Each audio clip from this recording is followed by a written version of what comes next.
we're nowhere near close to that, to where everyone should be driving an EV at this point.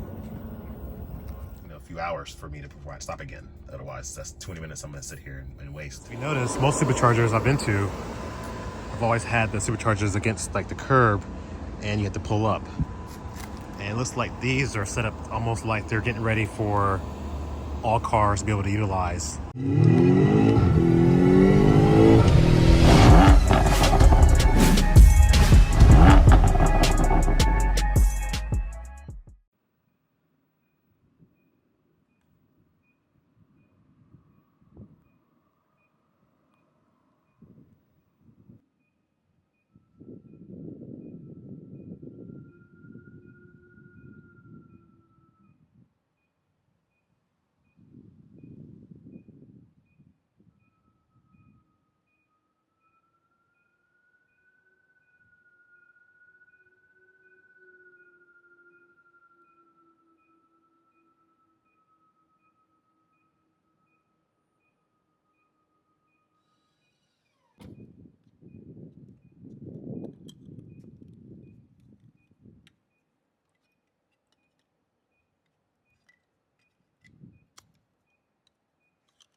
Oh, all right, well, obviously this thing isn't working, the handle's broken, not charging. A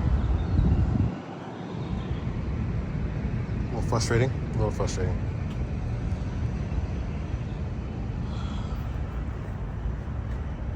Tried everything, I keep getting on a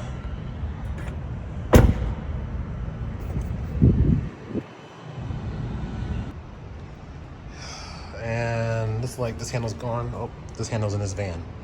So they're charging because it looks like this handle's in the same spot.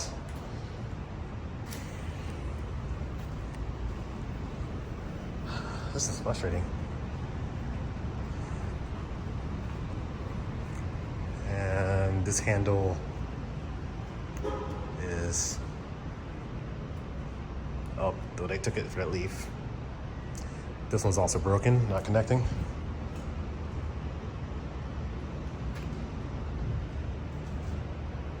That sucks.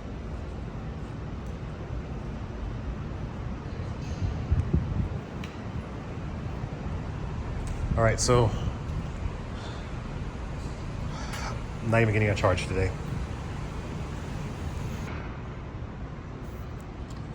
This sucks, it really does. I mean, how can you recommend people to get these cars if there's not a way to charge them up?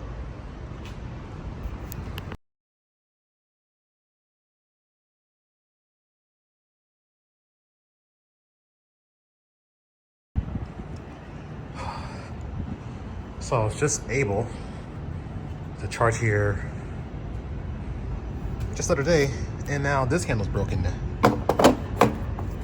Both of these handles are broken. It seemed like they didn't last me, I think, used it for one day, next day it didn't work.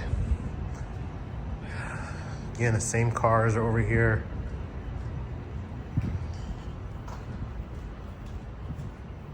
They're plugged in. This RAV4 is plugged in. Yep, back here. RAV4 is not even charging. They just have it connected. Because I know that handle's broken.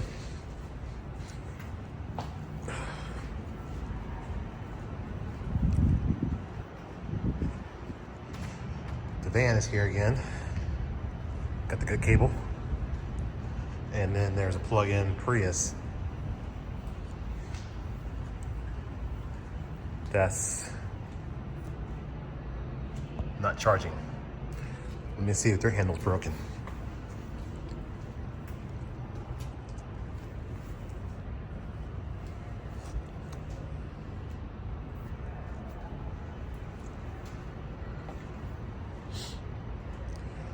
Either way, it sucks. Not sure if I can get this thing to work either.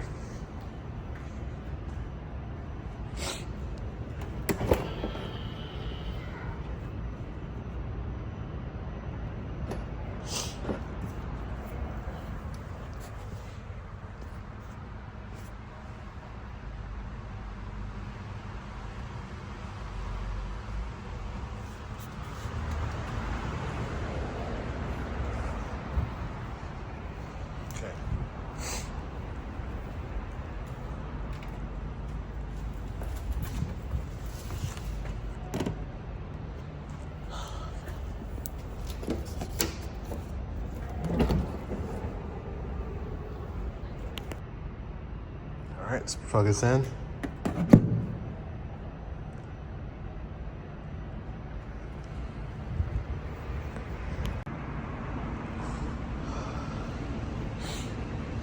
It's like nothing. Got a message here on the screen. Unable to charge. So.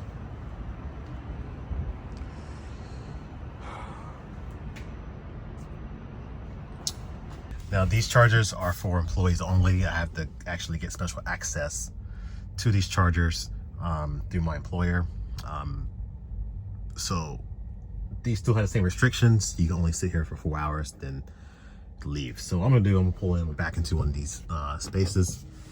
Try to find one, probably this one over here.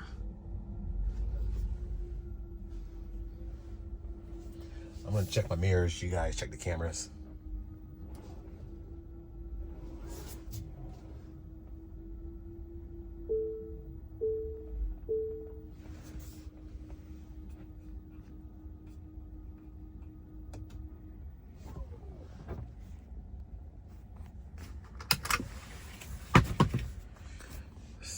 Open the charge ports.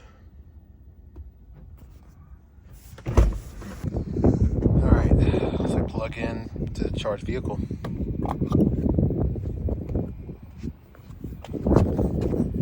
Adapter on. Okay, it's plugged in. Let's see, use smart card or 800 number. Okay, station number. All right, I'm gonna type this in on my phone. All right, so I tried to tap with my phone with the denied. All right, try this. I'm gonna try a different charger, see if that works.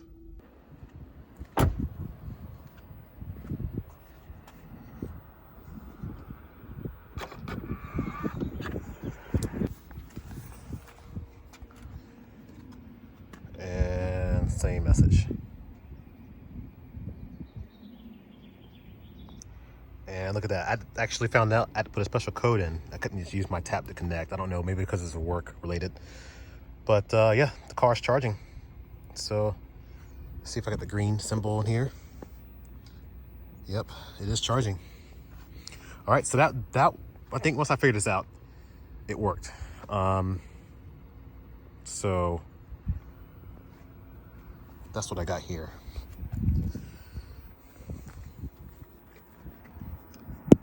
Three hours, 35 minutes to my charge limit.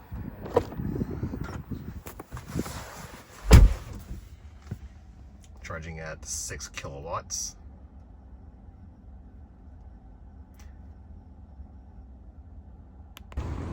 All right, different day. I'm gonna see if I can use, sorry, we're at the stairs, so I'm a little out of breath, but let me see about these chargers. Still the 2 broken handles. Let's see here. I've got 2 Teslas charging over here. And 1 handle's working.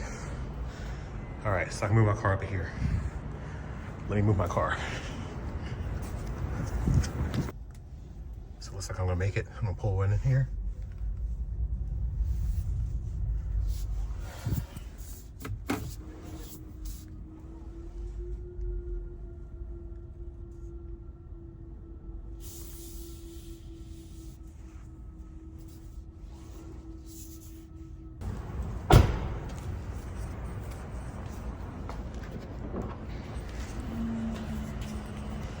Okay, got it active.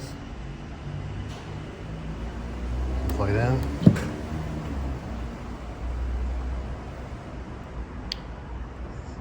Let's see.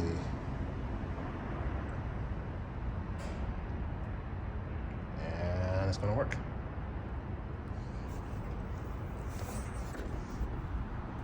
Okay, so I thought about something.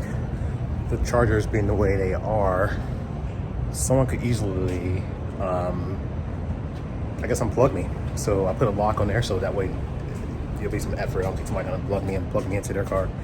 So we'll see how it goes. I'll do my charge and that'll be it. But I'm gonna send a message or at least an email out to the company and see what they can do as far as getting those chargers fixed. So here I'm gonna check the second lot. More spaces this time. Sometimes I'm out here, there's only one space available. So I might use this next time. It's a Fiat 500 here. See a Volvo XC40 recharge and it's an XC90 plug-in.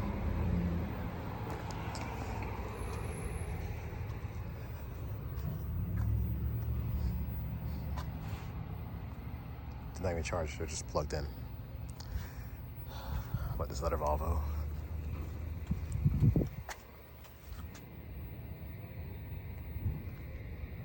They're also not charging.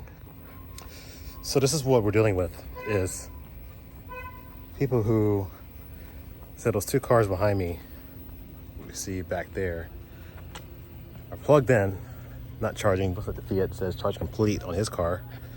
But where's the etiquette? Yes, I know that, you know, if it was broken, it was one thing if you're sitting in those spaces. But there are times I come out here and all those spaces are full, and except nobody's charging their cars, you're occupying a space that someone could be using. I wish there was a way. I don't know if there's a way to charge idle fees, but there is a fee if you're plugged in, you use more than 4 hours, and there needs to be more control, more regulation on this. Especially for EV adoption, for everybody to get over to this. I think there needs to be more regulation, more rules. And I don't want to say it like this, but if they can make it either plentiful, or say if I could just plug in and charge, and if they say they just had this whole row of just like probably about 20, 40 stalls, then maybe you could sit there. And I think that's what we need to prevent things like this, where it wouldn't be, it'd be a non-issue if someone were to just sit there all day. And, you know, obviously increase the number as people, here's the number of EV grows, but we're nowhere near close to that, to where everyone should be driving an EV at this point. So I come back here and there's a fleet of Teslas here at this all charging station.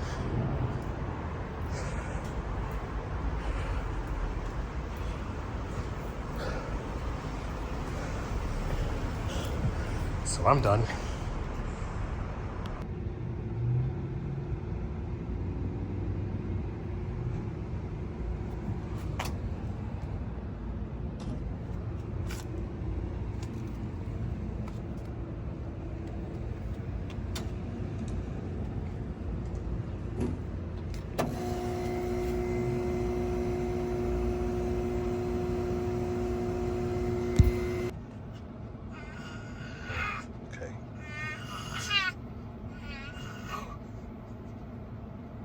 Like, this is going up, but... So, oh, there we go. It's only putting out one. It's a 350, but it's only doing 140 kilowatts.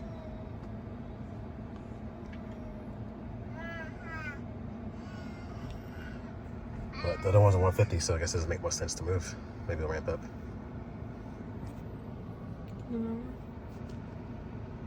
Feels like... we got 1%. All right.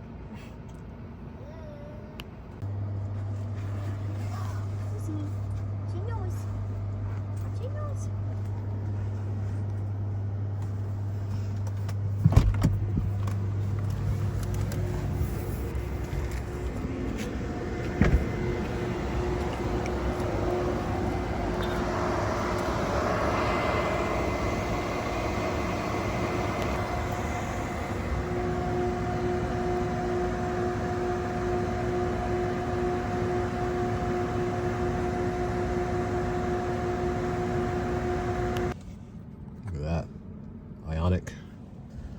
6 pulling the trailer.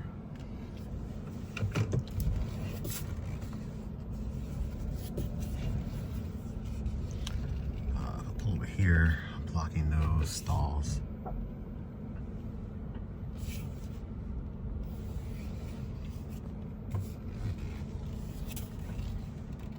I'll leave that one for him.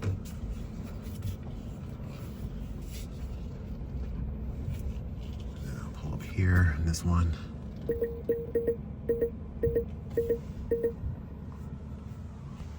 That way he can take that one here. He's gonna pull through. But this is where superchargers should be used on road trips or things like that if you need to charge in a pinch. Now I'm gonna sit here for a little bit, get, top off, get some charge on there. But see, Lexi, she's coming back walking the dog now, get him a break. Yeah, how busy this is. It's at a Target. They got cars all through here, and they're just all here. Oh, that's interesting. Look at that right there. Parked over the charging block. Anyway, I'm gonna charge up and I'll talk a little more later. All right, so I'm leaving the airport and I put my address in to go home, and it's already telling me I need to stop at a supercharger. And this is one thing that I was saying about the Tesla planner. If you always put this in there, I'm at 6% of battery, so obviously I'm not gonna make it home with 6% battery. But putting my address in tells me that I need to stop there for 10 minutes to charge to make it home. So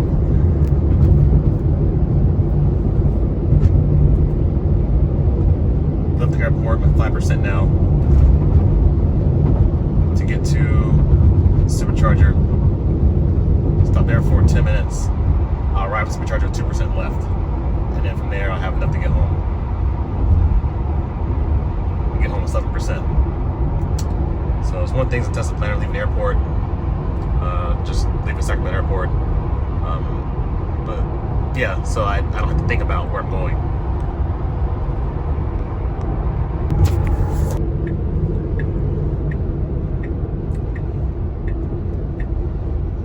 All right, preconditioning battery for fast charging.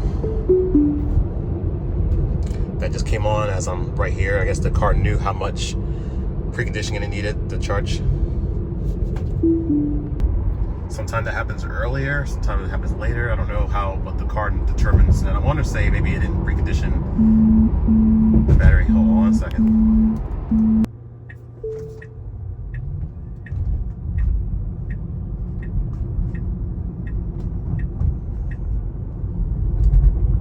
The car always sounds different when it's preconditioning. These motors are wearing up.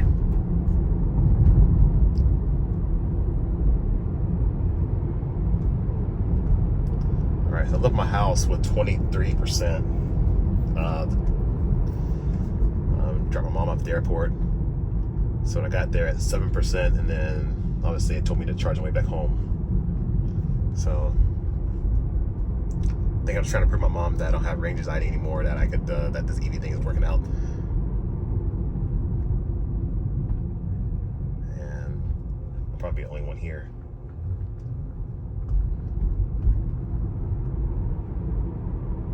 Yeah, I'm the only one here. Last time I came here, everything was crowded. There's 8 stalls, and all 8 were, I think 7 were taken. So we have a wide selection. This is a 250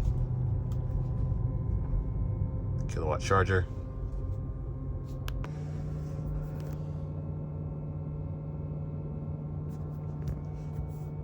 Okay, let's do that. Let's do that dance to get us in here.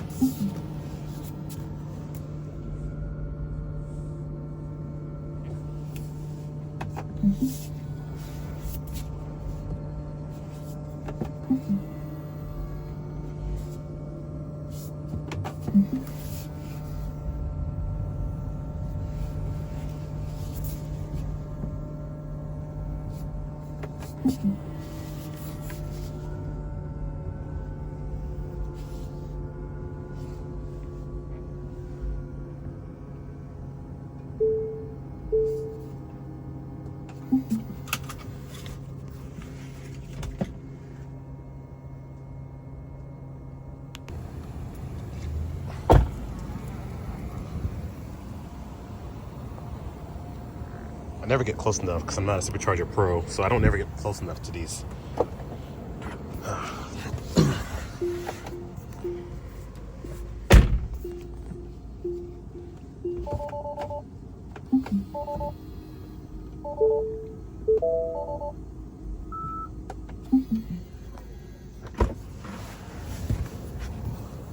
Alright.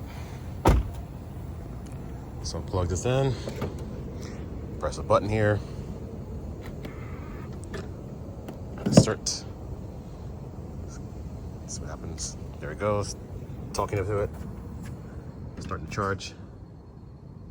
And it tells me how much I need to sit here to continue my trip to get home.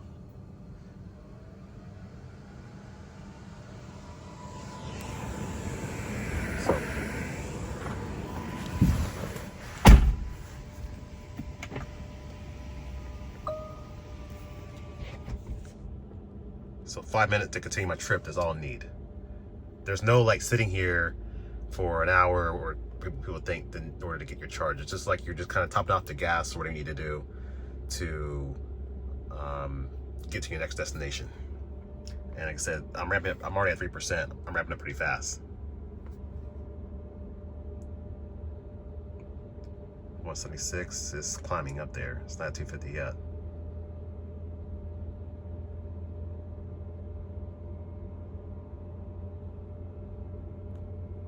But I was at lowest charge. And then this car suggesting that I stream while I wait.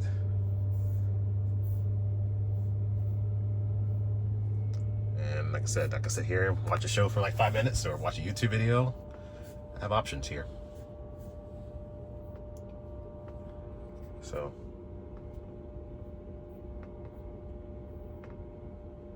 And I can always see the charger right here on the side of the screen.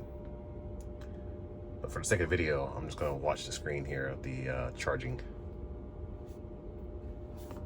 So you guys can see what I'm doing here.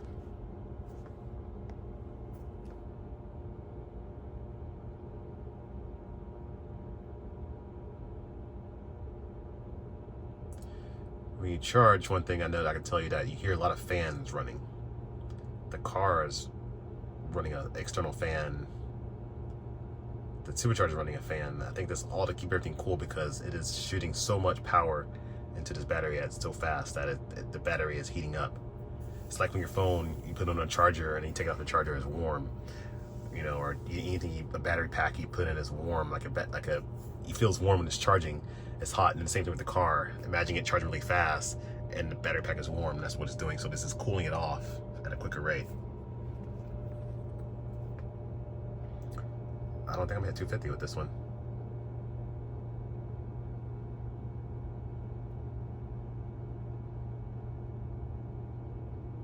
Maybe because the battery was too cold or too hot, I don't know.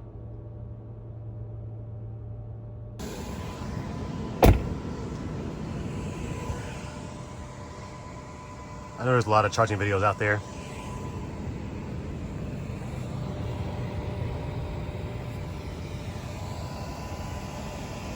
But for this thing is just screaming.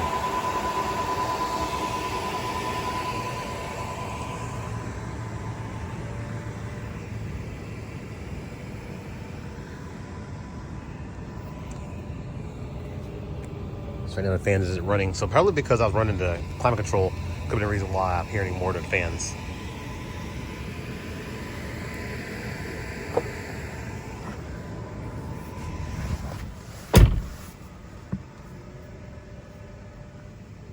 So I just turn the climate control off.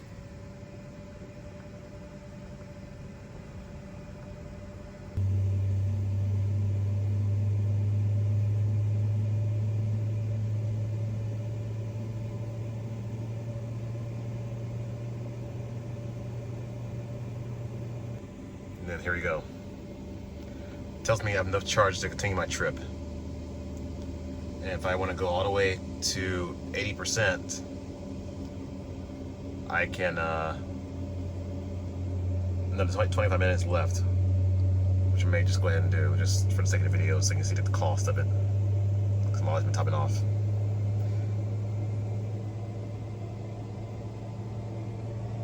So you can see the cost right now. I'm at this little bit cheaper rate because it's overnight. Usually sometimes this is like 50 something cents. But 38 cents, these chargers, you're not using these to save money. Don't buy an electric car and say, I'm going to supercharge all the time and it's going to save you money. It is not. The main part of this is just to get you back on the road as fast as possible. It's just poor. You're paying extra for convenience. And if you're buying this car and you're using a supercharger, you're not going to save that much more money over an equivalent gas car. Does that make sense? So if I was cross shopping a Honda Civic and this car or Corolla, I'm not going to save money by supercharging all the time. However, I'm going to save quite a bit of money if I start charging my house where it's a lot cheaper. So tapered off, I never saw 250. I saw like 211 kilowatts, and then it just sort of stayed there for a while, and then it started dropping off from that point. I don't know, because the battery was cold, the preconditioning. I know that when it preconditions, it does really good of getting that battery pack warm. I'm wondering if it just did that to save battery temp or save battery juice, because that takes energy obviously to heat that battery. But like I said, my experience here so far with superchargers, my 3 times of supercharging has been better than the 2 times that I've used Electrify America. I know people have good experience with Electrify America, just my, experience at that one station. But tapering off, I'm at 71 kilowatts, and this is why you don't want to really. It's another 20 minutes for me to get to my 90%. That 20 minutes I could be spent driving down the road, and I have plenty of miles. If I hit this, just give me an idea how many miles I have. 214 miles. So if I were to drive 200 miles or so, that's plenty. It needs another a few hours for me before I stop again. Otherwise, that's 20 minutes I'm gonna sit here and waste. I'm charging 90% just for this video. I normally don't sit here and supercharger this long, but I'm doing it just to see like what it will cost me, and if I were to go all the way to 90%. I think 100% is gonna be too long. Just give me an idea. If it says 20 or 14 minutes remaining, and let's say if I slide this lighter on to 100%. 100%, I'm gonna have to look for another 35 minutes. So that's what you're kind of expecting here.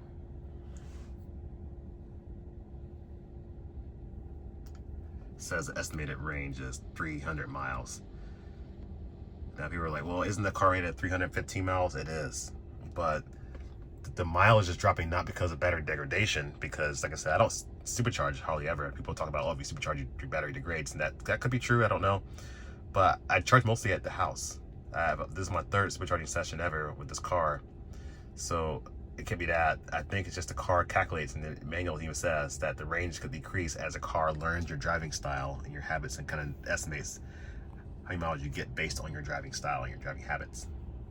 It's like your mile per gallon predicting, oh, you can get this many range based on your mile per gallon. That's sort of what I'm getting with my driving right now. So 13 minutes left, I'm gonna get 90% and I'm gonna take off. So far as costing, $22.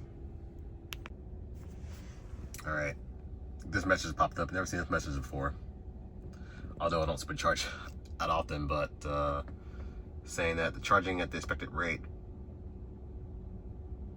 is going to slow down. It's kind of warning you. I just hit 80%. I've been sitting here for about let's say it was like got here 525. So let's just say I plugged in 526. So about 25-30 minutes. I've been sitting here to get 80%. Some crowded superchargers tell you that that's the max you can do. It's not that bad, because that's 240 miles that I can go on with this performance Tesla. But another 10 minutes or so to get to 90%, and then if I go to 100%, another 30 minutes. So that's why some chargers limit you, the superchargers limit you to a max charge of 80%, because they don't want, if everybody charges 100% and sit there for the road trips, these chargers can be clogged up more. That right now I can be obviously done my charging to move away, because someone else could be using this charging style. So it's just a way to keep everything and moving and to help with the congestion.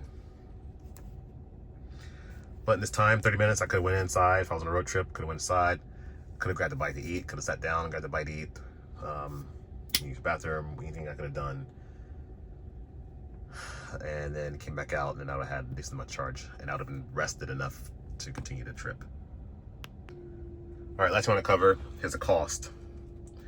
All right, right now it's cheaper because I'm charging early morning, not the peak rates.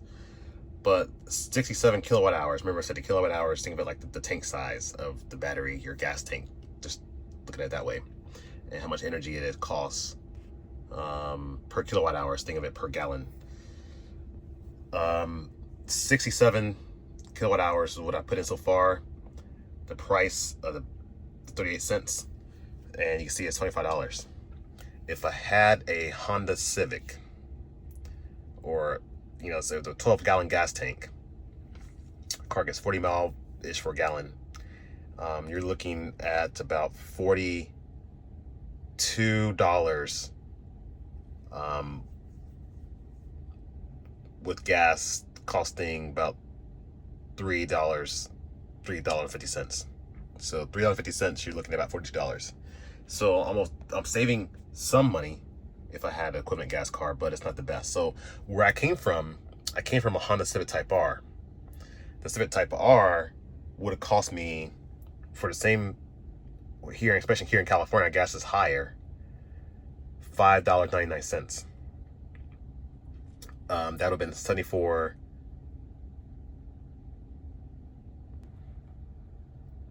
Yeah, so that would have been $74. That would have cost me to fill a Type R up, and or at least $70 to fill a Type R up, depending on where I was in that tank. But say that just hypothetically speaking, I was empty. I'm using this as an example. Now,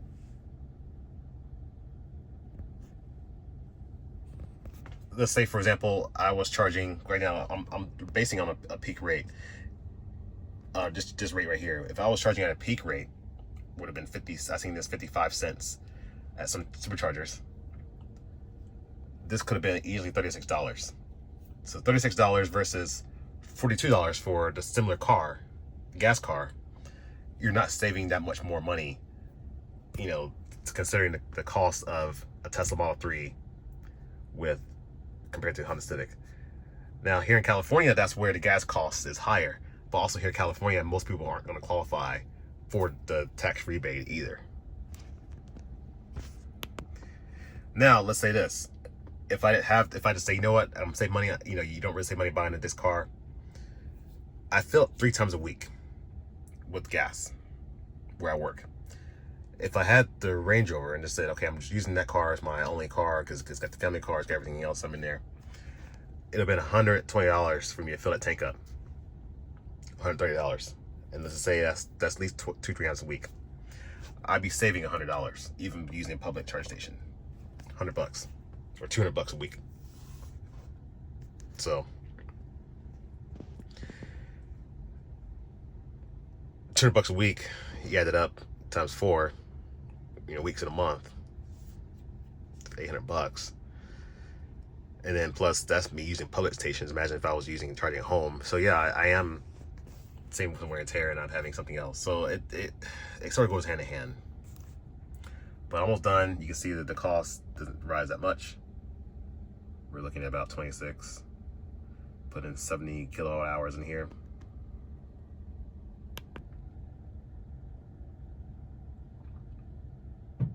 Okay. So I'm done. Charge complete. Charge port. And that is a supercharger session for you.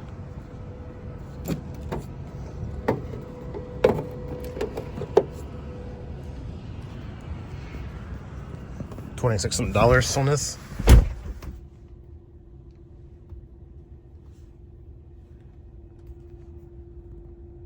And thanks to people who are using my referral code, I was able to use that for miles, so that covered everything. Alright, that is a supercharger session. Getting easy 250 kilowatts. We'll see how long this lasts. Plugged in at 8%. This is a brand new supercharger.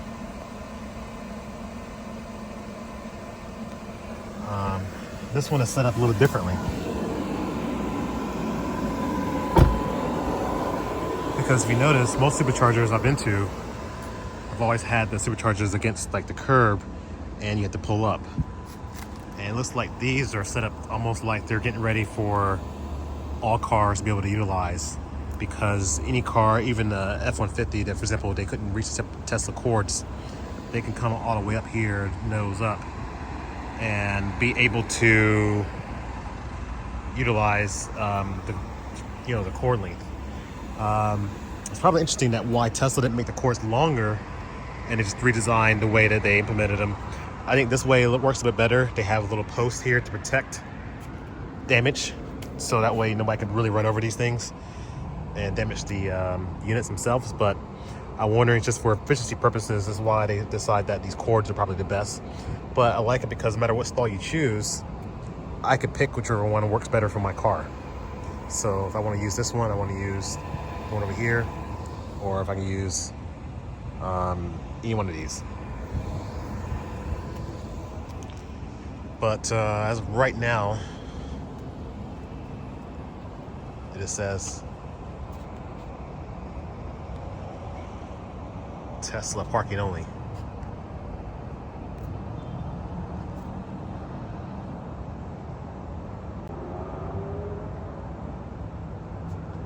So there we go, that's the light now.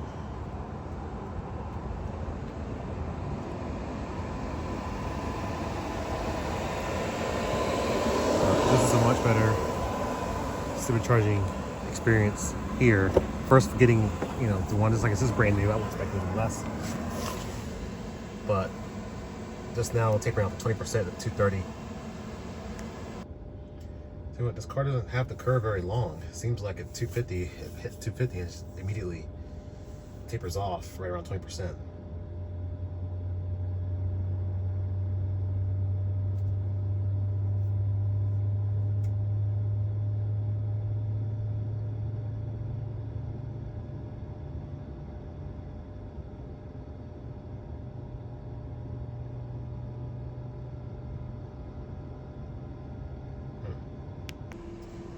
So why am I supercharging again? It seemed like I just did this mainly because I've already used the car back and forth. I'll be getting home in a low state of charge again. The way call's been, I can't take that chance of being called back to work. I have a good 40-mile drive, and being in a low state of charge, I can't take the chance of plugging in and assuming that I have enough to get there. So I'm gonna get enough here, and then I'm gonna take it off, and then I'll do the rest at home. But yeah, this is why I'm charging in, and this is the main reason why I picked Tesla as my commuter car in 40 situations if I need to get a quick charge, just a quick top up. But right now, I'll probably gonna plug at 40%, and I'll do the rest at home. Go from there. So I just checked my work address in just to see, and right now I get to work with a 16% remaining. And like I said, if I drive fast, I need to have a small buffer. If I get called in right now at this point. So I'm gonna plug at 40%, it'll be a nice buffer here.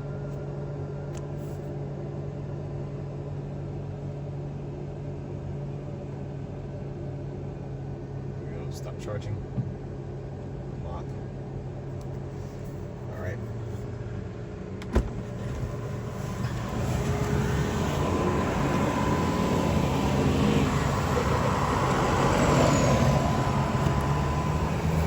This cable's warm.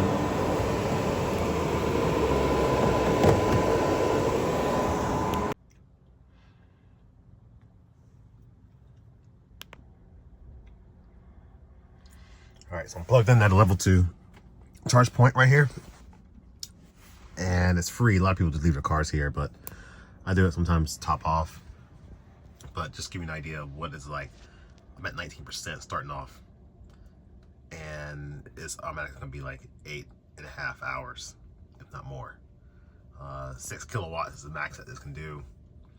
So, yeah. These chargers are good for just leaving your car, like I said, topping off, like a grocery store or something like that. But not fast chargers. These are level 2 chargers. This is what you can expect. And like I said, I'm not even low battery. I'm at 19%. I could be lower charging that, but can you imagine if I was like at 1%? At 1%.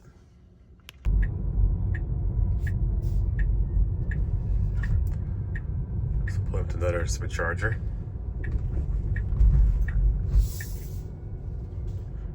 This one's in Walnut Creek.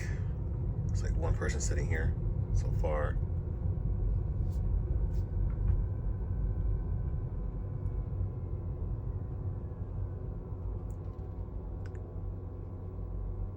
I'm gonna take one C. How about that?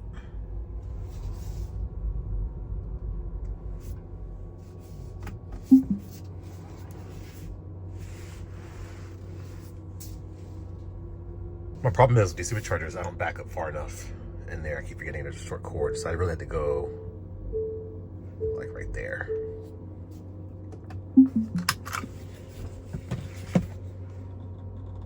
%. See how long it takes.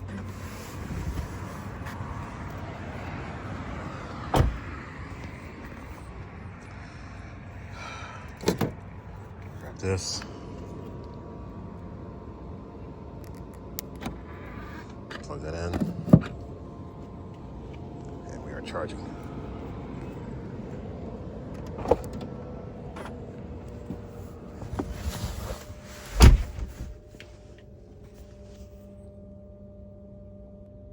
I didn't get the battery enough time to really heat up. I drove it was like a mile, but it looks like it's still a decent amount of kilowatts to my percentage. For me, it's nice to have the car already plugged in, that I have it set on the app. It knows it's my car. Regardless of who's driving the car gets billed based on the credit card I have on file. So I just plug in, boom, it's charging up. Third-party chargers, I gotta do the whole thing with the tap and pay or activate, and then if it does work, it doesn't work. It's like, okay, this one's thing, it just seamless. It really is seamless with the car. But I think the advantage is optimized for it. Charge port locks in every time. There are any problems with the charger door. I know I know my limit is each time. I like it. It's been a good experience for me. The 100% the convenience right now, just charging from the house, is probably worth it more than anything else. Like I said, I don't have to leave my work every few days. I'm like, oh, I gotta supercharge. I gotta stay here, supercharge. Yeah, I mean, cool. I could probably supercharge, make a video or something like that. But there's been talks about supercharge hardening a battery. I don't know.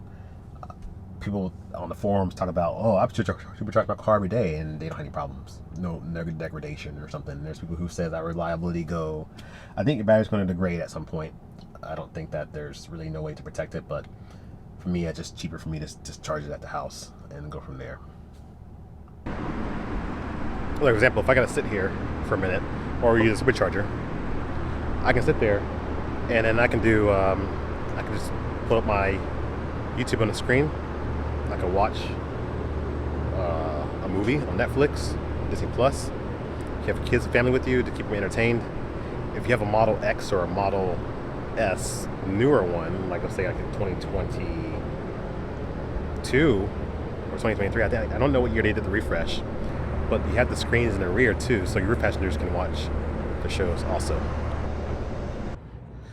Okay, what I was saying before, I think there's a long way to go before we're ready for EV adoption for everyone. It's going to take some time. I think that at this point, there needs to be more public charging available. And I'm not just speaking from my work experiences. This goes from a lot of the public charging, more particular level 2, that I just feel like it's just not a good experience. Like either, like I said, there's offer a few things at grocery stores and things like that may offer some charging, but they're often already occupied. So the whole thing of being able to plug in where you're just anytime. So I think the best way to go at this point is just get a charger at your house. I think if you're going to do an EV, it's just worth it to get in that charger installed. So that's my take on it.